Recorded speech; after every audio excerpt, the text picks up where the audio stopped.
Welcome to our YouTube channel. So today's topics is from Quality Project Management Part 3. It's just a wear the mask to protect yourself and others, keep social distancing and use sanitizers too often.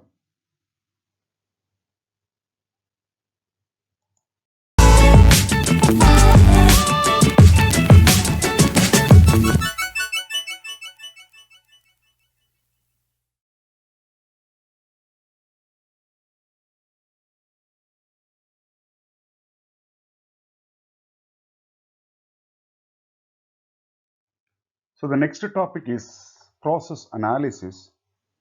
It is a form of technical writing and expository writing designed to convey to the reader how a change takes place through a series of steps. See, according to Deming, if you cannot describe what you are doing as a process, you do not know what you are doing. So what is the reason? What is the reason to analyze the process? Or why do we need to analyze the process?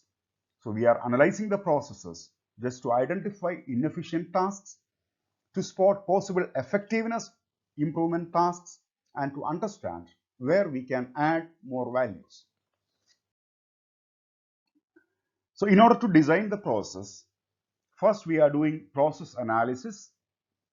That is, it is required if you improve a process or if you re-engineer or replace a process. Process re-engineering, doing it over by throwing out all the old process and develop a new process. Start with what the customer wants, design the process to meet the customer needs. And process improvement, taking the existing process and improving them, requires detailed analysis of the existing process.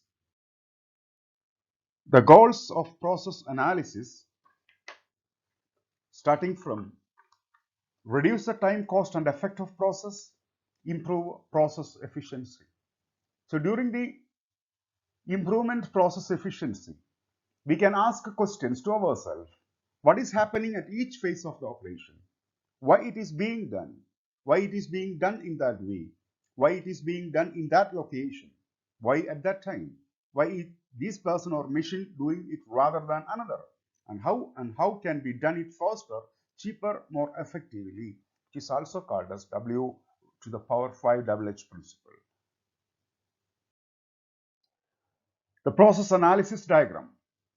First one, identify the opportunity, define scope, document the process, evaluate performance, redesign the process, and improve the changes. See here, the process improvement lies between step number 5 and step number 6, that is redesign the process and implements the changes. First one, in order to identify the opportunities, we need to begin with the customers. They may be internal or external. Ask them, are the customer happy and getting the value for the product or service? The workers' involvement is very essential in identifying the opportunity. Define the process map. Where is the big picture? Does this process fit? Is it a long, medium, or short process? Is it part of value chain? Does it have a nested or sub-processes? Where are the process starting and ending points? Document the process. Done by the process analyst. It identifies the process customers and process suppliers. It is a detailed step-by-step description of the process. Generally used tools are process charts, flow charts, activity charts, etc. So when you want to understand a work process or some part of the process, the tools generally used are flow chart, which is a picture of the separate steps of the process in sequential order, including materials or services entering or leaving the process, like inputs and outputs, decisions that must be made, people who become involved, time involved in each step, and process measurement. Second tool, failure mode effects analysis. It's a step-by-step approach for identifying all possible failures in a design, a manufacturing or assembly process, or a product or service, studying the consequences or effects of those failures and eliminating or reducing failures, starting with the highest priority one. Third one, mistake proofing. The use of any automatic device or method that either makes it impossible for an error to occur or makes the error immediately obvious once it has occurred. Fourth one, spaghetti diagram. A spaghetti diagram is a visual representation using a continuous flow line tracing the path of one item or activity through the process. A continuous flow line enables process teams to identify redundancies in the workflow and opportunities to expedite the process flow. Third one, evaluates process performance. Evaluation should be based on the competitive priorities of the process. Metrics, that is, performance measures, are developed that evaluate the achievement of the competitive priorities. And this evaluation we are using to identify the existing problems, existing gaps, or delays. Redesigning the process analysis must be completed at this point, and alternatives are considered for a new or improved processes. Implement the changes. Changes may be minimal or radical. Resources need to be allocated for implementation. People need to be convinced of the need for change and possibly trained on the new procedures. See, that is why communication is more important. When you are making a changes in the process or the product or the activities, these changes or these proposed changes must be communicated with the workers so that they will have an idea about what they want to do the next. Process analysis, the performance measures. So here I am going to give you an example through which we can able to find the capacity, the bottleneck, the throughput time, the throughput rate, etc. Assume a process is in place. What do we need to measure in order to understand how efficient it is? So here there are three tasks, task 1, 2 and 3. What is its capacity? That is, how many units per unit time go through each task, the process as a whole. What is the bottleneck? That is the limitations. What is the throughput time? How long does it take to get through the system? Let us give you an. So before that, let us go with the terms which we are using here. Here we are using the capacity. Okay, how to measure the capacity? What is capacity? It is a task in the physical limitation or in terms of how much can be processed at this task. Cycle time, average time for completion of a unit at a production step or process without including waiting time, measured in time per unit. And throughput rate, the average number of units processed over a time interval and measured in units per time. Just reverse. So if you get cycle time, the throughput rate is the reciprocal. So throughput rate equal to 1 by cycle time and capacity equal to the throughput rate. Here, setup time plus batch size into time per unit by batch. Here we are getting 880 minutes by 200 units. So the throughput unit is 200 by 880, which is 0.227 units, which is measured in minutes. So in order to convert into hour, multiply it by 60. So we will get 13.63. But since we are having two identical machining line, it will be 2 into 13.63. We will get a total of 27.26 units per hour. And for assembly, there is no waiting time. So 1 unit requires 40 minutes processing time. So the throughput rate is 1 unit by 40 minutes, which is 0.025 units per minute, which is equal to 1.5 units per hour by multiplying with the 60. 34 workers are available, but 2 workers are required for each unit. So 17 into 1.5, which is equal to 25.5 units per. Step number 3, pack and ship. Similar to machining, 30 plus 100 into 2, 230 minutes per 100 units. The capacity, that is 100 by 230, which is equal to 0.43 units per minute. In order to convert to hour, multiply by 60, we will get 26.06 units per hour. Just we are grouping together. So in machining, the capacity is 27.26. Assembly, the capacity is 25.50. And in packing and shipping, the capacity is 26.03. So what is the capacity? That is the maximum capacity we are getting in machining, because we are getting 27.26. And what is the bottleneck? It is in the assembly line, that is 25.50 only. So for improving the quality, where we are finding the bottleneck, that particular area, we need to analyze, identify the problem, finding the solutions, implement the solution in a trial basis. In the trial basis, if it is success, then we can implement it as a whole. Okay. Then comes project quality planning.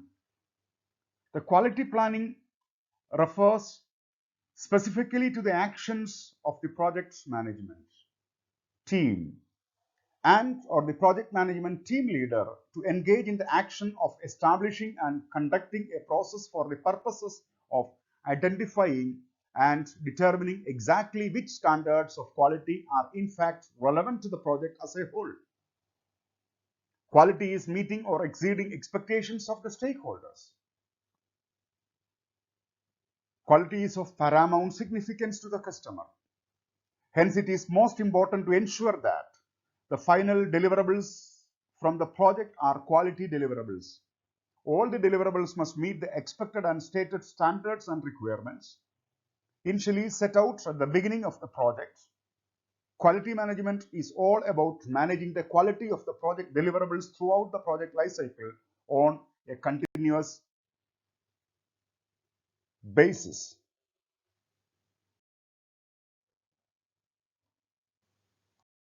The three quality processes, they are quality planning, identify which quality standards are relevant to the project and how to satisfy them. I will explain you more detail later. Second, quality assurance, periodically evaluating overall project performance to ensure the project will satisfy the relevant quality standards. And third one is quality control. So this is the three sections: the planning, the execution, and monitoring and control. Here we are having, during the process, the quality planning, the outputs like quality management plan, quality metrics, quality checklist, process improvement plan, quality baseline, updates the project management plan, etc. During execution, the outputs are requested changes, recommended corrective actions, updates to organizational process assets and the project management plan. During monitoring and control, the outputs are quality control measurements, validated and recommended defect repair, recommended corrective and preventive actions, requested changes, validated deliverables and updates to the quality baseline, organizational process assets, and the project management plan. So how we can prevent the defects? Defects can be prevented by selecting proper materials, training and learning people about quality, planning a process that ensure the appropriate outcome. And second, design of experiments. It's a quality technique or quality planning techniques that help identify which variable have the most influence on the overall outcome of a process. That means what we are going to do. See, for example, if a person want to remove the fan, so he will come with many tools. So by the design of experiments means he will try with the first tool. If it is not suitable, he will go with the second. So which tool will be suitable? Like we are designing the experiment. During the experiment, which module, which component will be more suitable for the particular action or the particular activity. See here, computer chips designer would determine which combination of materials and equipment will produce the most reliable chip at reasonable cost. The scope of aspect of IT projects. See, when it comes to the projects from IT, it is always difficult for the project or the customers to explain what exactly they want in an IT project. So generally, for example, if I am telling about a university, as a customer, as a client, I will tell that I need a university website. So more than that, I may not have a much idea. That is, what are the buttons, what are the information to be included. So it is a designer who provide you certain possible information. During the design stage, if you need more requirements or if you have some idea, that you can update or you can provide them. According to that, the designer will update those information. So important scope aspects of IT projects that affect the quality, like functionality, system outputs, performance, reliability, maintainability, etc. Who is responsible for the quality of the projects? For sure, none other than the project managers are ultimately responsible for the quality management on their project. Then comes quality plan. So quality plan describes how an organization will achieve its quality objectives. It describes the quality objectives as well as specifies the quality control, quality assurance and control activities to be performed in a day-to-day company operations. So generally a quality plan contains and which is prepared by the quality manager. Quality objectives and goals, quality management system scope, organizations and responsibilities, resource requirements, cost benefit analysis, activities and deliverables, schedule and risk management.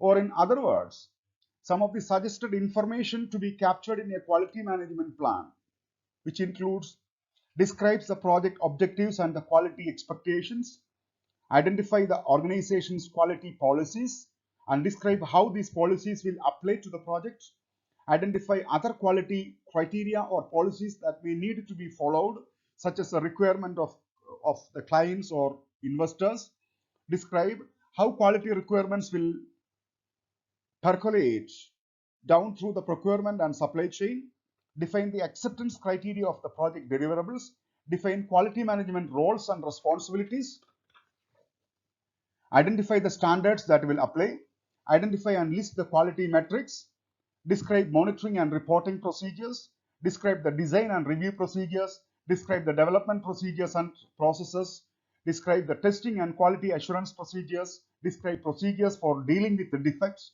describe the project acceptance processes and procedures, describe the quality audit procedures and plan, describe document control procedures, describe change control procedures, and set out any quality training requirements. While developing the quality management plan with the above information which I mentioned, which I listed, we need not duplicate any information. Any above information if already defined, then we can use them with reference. As a conclusion, in the quality management plan, it is an integral part of the overall project management plan. It describes the project quality objectives clearly and lay down the detailed procedures for how to achieve and fulfill the quality objective of the projects. Assurance and control. It's a broad practice used for assuring the quality of products and service. So assurance, we can tell that it's an ongoing activity. Quality control is the process of making sure that the stakeholders are adhered to the defined standards and procedures, and certain activities and products are verified against a defined set of rules and standards. Every organization that practices the quality control surely should have a quality manual. Quality assurance, make sure you are doing the right thing in the right way, where quality control, make sure the result of what you have done or what you are expected.